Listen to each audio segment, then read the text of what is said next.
എന്നെ കാനഡ പഠിപ്പിച്ചു, ഒത്തിരി കാര്യങ്ങൾ പഠിപ്പിച്ചു. അതിലൊന്നാണ് ആരും നമ്മൾ വെൽക്കം ചെയ്യാൻ പഠിക്കണം. അത് ചെറിയവര് വലിയവരെന്നില്ല. അപ്പം അങ്ങനത്തെ ഒരു ഇതാണ് എനിക്കപ്പം. ഞാൻ ഹോംലെസ്സിനെ കണ്ട് ചിരിക്കും. എല്ലാവരും കണ്ട് ചിരിക്കത്തില്ല. ഇനി നാളെ പോയി എല്ലാവരും പോയി ചിരിച്ചിട്ട് പണി മേടിക്കരുത്. അങ്ങനെ ഈ പുള്ളിക്കാരെയും കണ്ടപ്പോൾ ഞാൻ ചിരിച്ചു.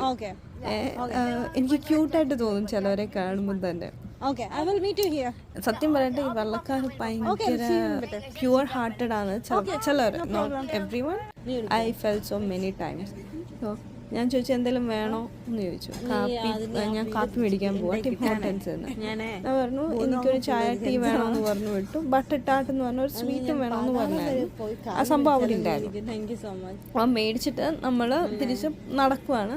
പുള്ളിക്കാർ പറഞ്ഞു ഇവിടെ മീറ്റ് ചെയ്യുവാന്ന്. അതൊന്നും സാധിക്കത്തില്ലെന്നറിയാം, കാരണം കാല് പോയി എന്തോ കിടക്കുക, കാല് വയ്യാതെ കിടക്കുക പുള്ളിക്കാരുടെ.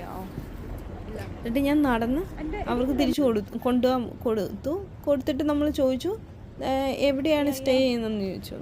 എനിക്ക് വീട്ടില്ല, ഞാൻ ഹോംലെസ് ആണെന്നൊക്കെ പറഞ്ഞു.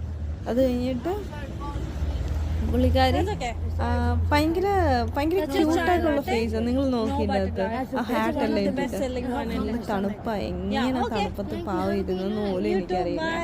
ബട്ട് ഹോംലെസ് ഷെൽട്ടർ ഒക്കെ ഉണ്ട് കേട്ടോ കാനഡയിൽ, ഇല്ലെന്ന് ഞാൻ പറയുന്നില്ല. അവരുടെ ഇഷ്ടമാണ് പോകണോ വേണ്ടോ എന്നുള്ളത്. യൂഷ്വലി ഈ ടൈം ആകുമ്പം അങ്ങനത്തെ ഹോംലെസ് ഷെൽട്ടേഴ്സ് ഹോംലെസ്സിന് വേണ്ടി തന്നെ തുറക്കും കാനഡ.